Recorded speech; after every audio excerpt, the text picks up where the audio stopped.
Welcome to You Ought to Watch This Movie, the podcast about movies from the first decade of the 2000s, aka the aughts. Follow along and explore a movie from the aughts, getting unbridled opinions from two millennials. Sit back, relax, and enjoy one of the best decades in movies. One of the best decades indeed. Hello, everyone. I'm Miles, and she's Colin. And usually we do the Colin and Miles show, but we have decided to do a podcast in somewhat professional order about movies from the 2000s, also known as the aughts, as you so likely heard during the intro of this show. But with that, we're here for the first movie.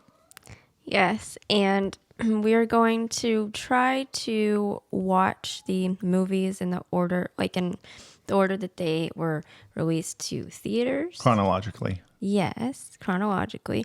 Don't hold us to it. No, but we're trying our best to do that. So our first movie is Supernova, and it was released January 14th, 2000.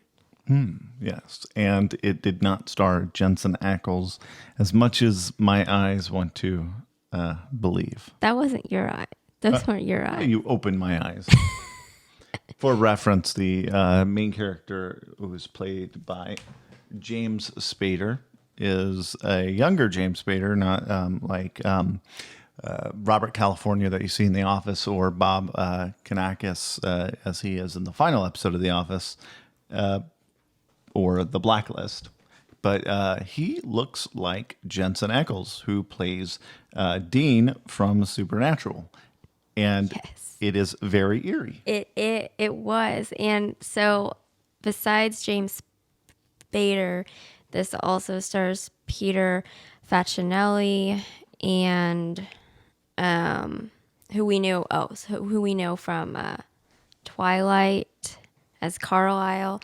And also it had Robert Forster, who we know from Last Man Standing. He was the grandpa. And then also Wilson Cruz, who is a doctor on Star Trek Discovery. So lots of people that we were familiar with. Yes, a much younger doctor from Discovery, indeed. But he sounds the same. Yes, he did. And same personality. Yeah, it was, I guess his personality transcends time. Yeah. So, do we want to get into the synopsis, or what do you got for us? The first segment is we talk about the trailer.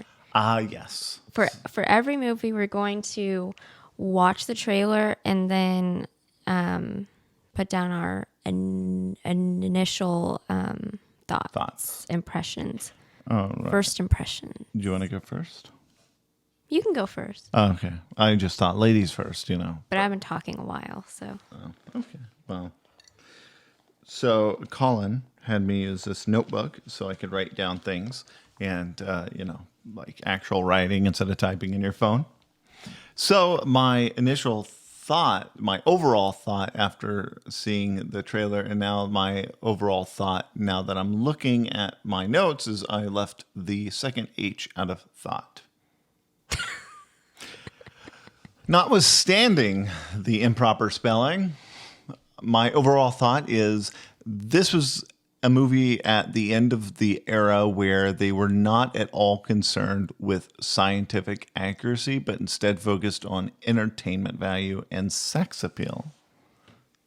Do you want me to explore that further, or do you want to do yours and then we explore? I'll tell my first impressions. So first of all, we're going to be tracking which trailers have voiceovers, because it seems like that's a trend in the one that deteriorated later on.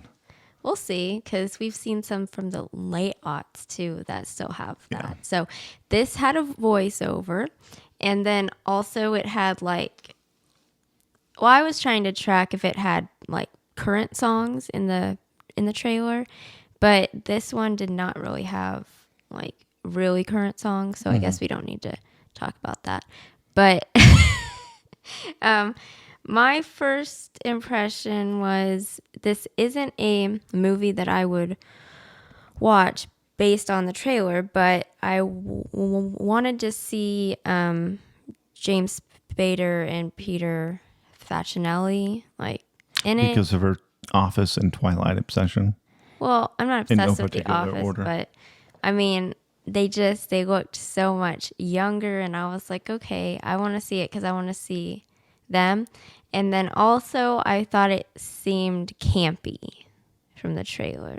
All right, now explain campy to me again, because you've explained it before and I thought it was applicable, but I've slept since then, so. Well, the definition is like over exaggerated or ridiculously over exaggerated, comically over exaggerated, something like that. Okay, yes. Yeah, I see what you're saying. But I kind of thought it seemed like a movie that would have like a cult following, maybe, and it seemed just a little campy. I don't know. Kind of like Twilight has a cult following. That's not the same. Well, in the same sense, it's still, it has a cult following. So, the sex appeal was definitely present during the trailer, to say the least, and we'll get into here in a second. Oh, yes. And I think before we move further, because it's in my notes and I forgot to say it before. Okay. This is rated PG-13, but No, it isn't. Well, it technically is, but we wanted to let you know if you have kids that we thought that it had too much nudity to be a PG-13 movie. So just be cognizant of that, and then maybe like view it before if you have kids. Yeah, I wrote a note down. PG-13 question mark? Yes. I said, is this PG-13? Yeah. The standards, I want to say, have changed since, the aughts with, just, it to say the least, it's just, yeah, spicy mitzabala. And I wasn't sure if anything we saw were like deleted scenes. I don't know if that was just exactly how people saw it in theaters. Yeah, I would compare this to late night. No, as like maybe 75% of late night Skinamax back in the day. You remember the one we walked into and Hank was watching? Or was it Paddington? This wasn't that. It was Hank. Oh, Hank. I Our think. cat, has a porn obsession, apparently. We were watching a movie earlier on, or it was Showtime. We were watching Ray Donovan or something. I was watching. And we walk in later because we fell asleep in the other room. And we see our cat, who literally has just joined us, sitting there, like, on his haunches, looking at the TV desperately, like almost panting, looking at this sex scene on late nights Showtime, and it was hilarious to say the least. It's like, Hank, how could you? Do you have anything to say for yourself, Hank? No. Okay, he's just purring. I'm not even sure. I thought he like changed the channel or something, but we still have a video of that. Yes, we do. No, it's. I want to say it was actually Homeland I was watching on Showtime. Oh. Yeah. Because that No. That ended before we were in South Carolina. Yeah, but they replayed. Oh, I didn't know that. Yeah. I didn't know they did reruns. Well, anyways, so do you want to move To a summary? Yeah. What do you got? Well, okay. In the 22nd century, You've got to do it in your voice. In the 22nd century. a medical rescue ship with a crew of 6 responds to a distress call from a mining operation several thousand light years away. This movie follows the aftermath and the effects of that rescue mission. I think that's a quaint summary. Quaint. That's kind of a euphemism for simple. Yeah, no, I like simple. Oh, well. Keep it simple, stupid. What you will not see is, a personality of laziness that you commonly see in a podcast that rhymes with Schmuckville, I don't think we should bring that up. and whose picture may not be in the frame right now. Well, some people might think we are being lazy, so We are, but guess to what? each their own. Guess what? We're not a big movie star, or a big TV star. So, anyways, We're just having fun.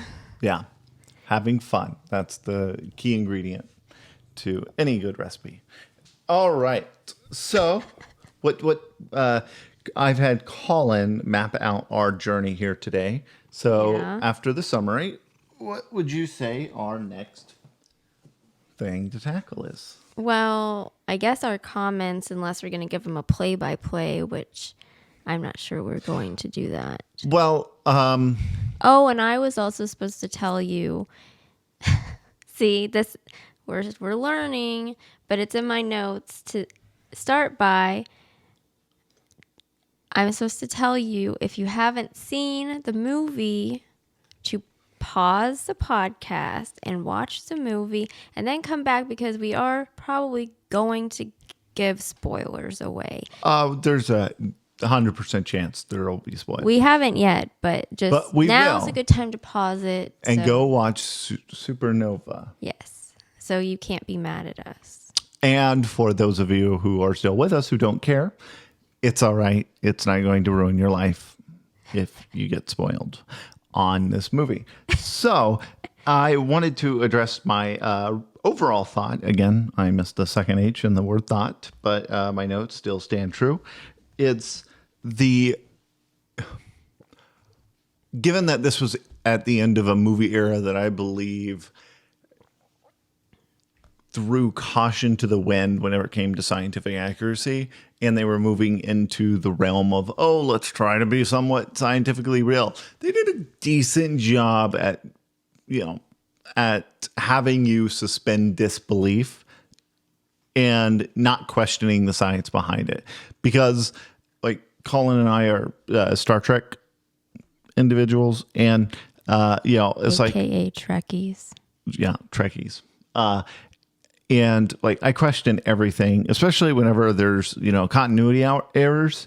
Is like for example, in Voyager's episode of oh my gosh, we just watched it. Time. Future's End. Future's End Part 2, whenever B'Elanna and Chakotay are flying in the shuttle and they're transporting up that moron, and he gets locked in their transporter buffer because he's using some futuristic technology that Voyager can't combat with.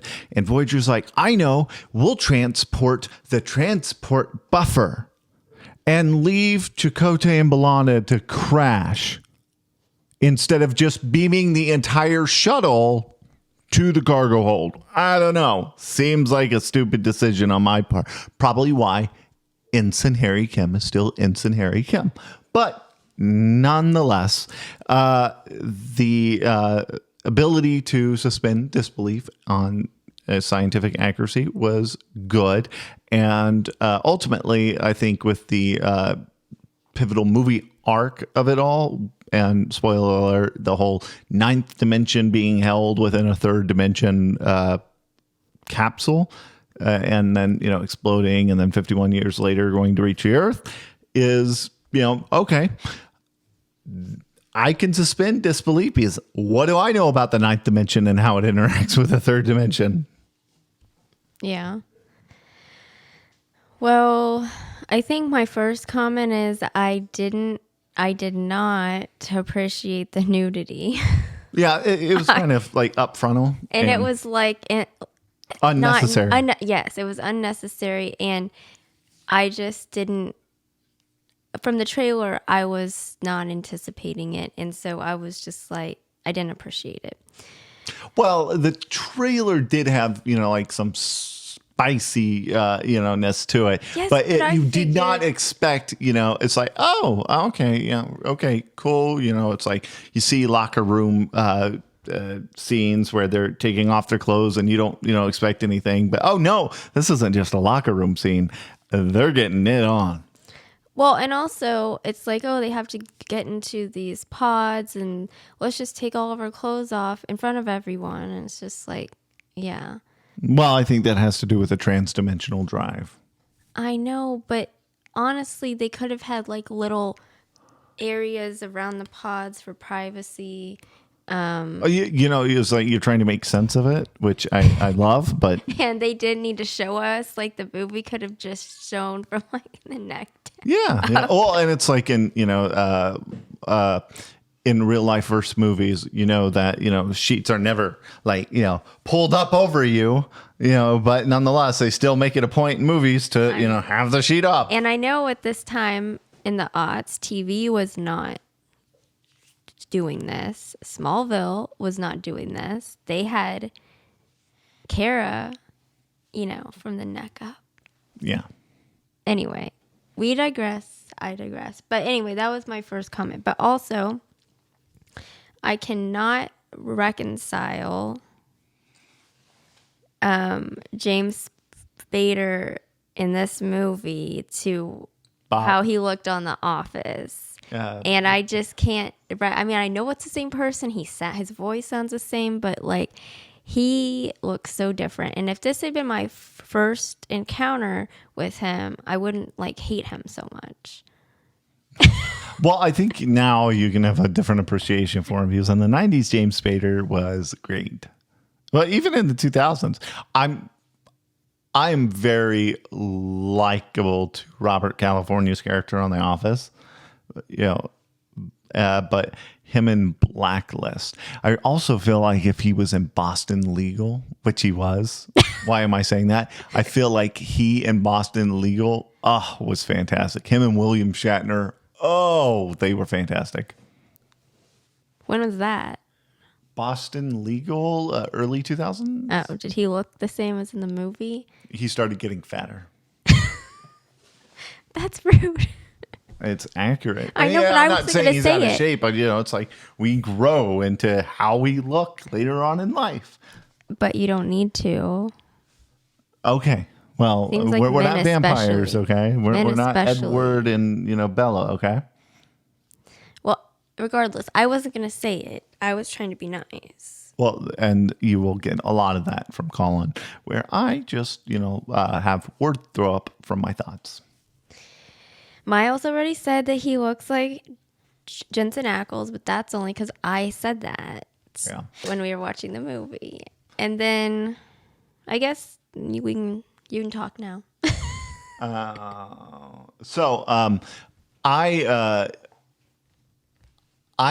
caught on to the hook in the story pretty early on that Carl was this younger guy because you expected him to be older, given that the distress signal was sent from him and that him and the lead female, what's her name? In real life? No, I don't know. Well, her real either name one. is Angela Bassett. Angela Bassett's character's, boyfriend historically, but you expected him to be older.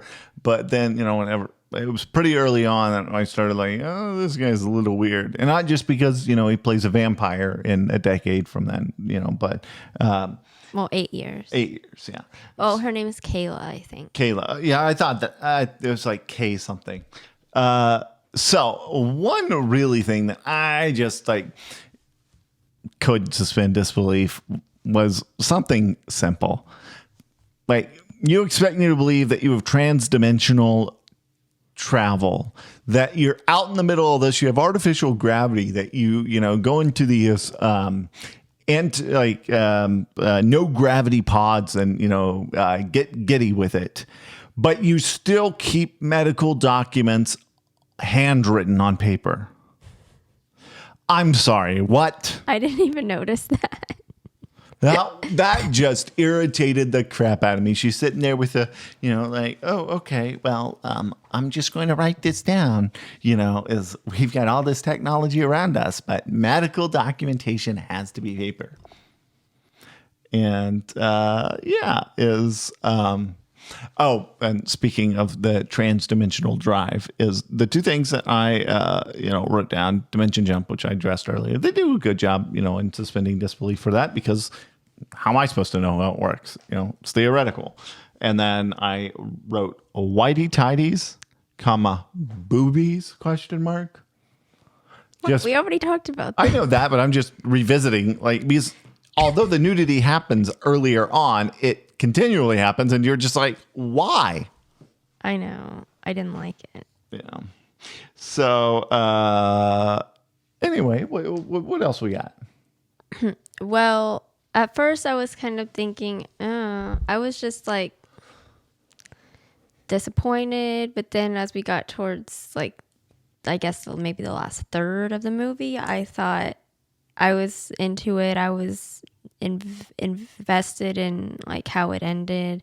I was interested to see what happened and how it ended, and so it was kind of exciting, but before then kind of slow and just, I don't know. Yeah. Well, and there were scenes that, I guess I just have a whole bunch of questions that I wrote down, how what was the AGI's name? The computer's name? Sweetie. They had this artificial intelligent computer, Sweetie. And, James Spader comes in, and this is towards the beginning of the movie, whenever they are responding to the distress call at the mining facility. And Sweetie's like, we don't have enough power. We're not going to make it. I'm sorry. But, for James Spader to come in there and his character effectively pilot the ship whenever the computer says, we're going to die, it really undercuts my faith in you as a computer. Do you know who the computer reminded me of? Who? The computer from that short trek, where everybody Oh, has died. yes. And it's a future. I forgot her name, but sorry, I thought it started with. It was probably ripped off of this movie. I was thinking maybe they took that because she kind of sounded the same, and yeah, I'm thinking that too now. And that's what I thought of the whole time. She reminded me of that short trek. Yeah. Speaking of other inconsistencies, I thought and again, I suspended disbelief because the medical scanner looked really cool. What didn't look cool about it? What? The tanning sunglasses. Oh, I thought those were. I thought they no, were goggles. Those were like something you get at Tan and Tone America. Tanning sunglasses. Okay, sure, you couldn't find a better prop. Okay. But I've never been to a tanning salon, so I haven't either. But I've seen them on those commercials, and I don't know. I've definitely seen them though. That's funny. And my other comment that I have on here is the ending was sort of corny, but it kind of saved the movie, because otherwise, if it had ended badly, I would have said this movie sucks, and I would have given it a lower score than I did. Ooh, which we'll talk about that in a few minutes. Yeah, but I think that one thing that I wrote down is about during one of the ending scenes, not Jensen Ackles. James Spader's character goes, I found this down below, and makes the comment, scavenging what the government leaves behind. And I'm like, oh, wow, that's true, back then, today, and the future. But yeah. Yeah. So what did you think about the ending?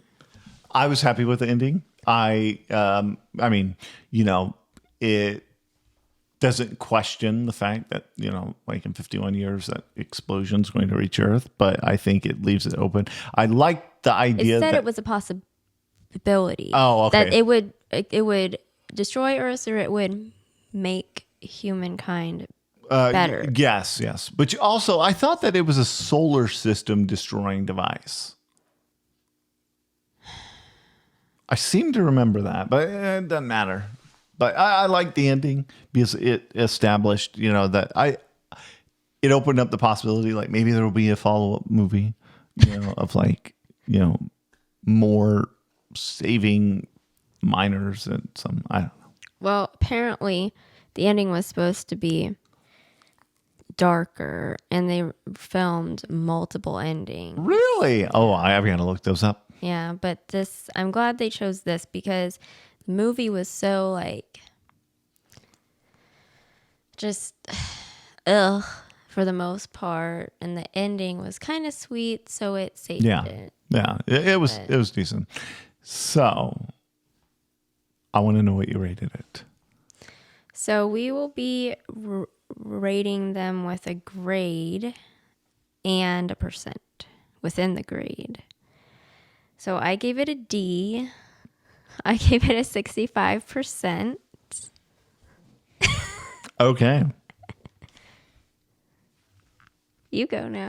So my initial rating was a 91. Okay. The thing that really dragged it down was the unnecessary sex. And, just, I don't know. I felt that they did an excellent job of character establishment. The director of photography in this was absolutely awesome. The shots that they did during this movie were just, incredible. And it was, 2000 it came out? Yes. To think that they accomplished these types of shots, and let's take it over to Armageddon, which I think was that before Supernova. But regardless, is compared to a movie like Armageddon, which Armageddon was a blockbuster and had an enormous budget. But regardless, they did an awesome job with all of the various shots, and I was impressed. I liked the originality of the story, and the drag down to me is the unnecessary of the sex angle, but other than that, I thought the story was fantastic.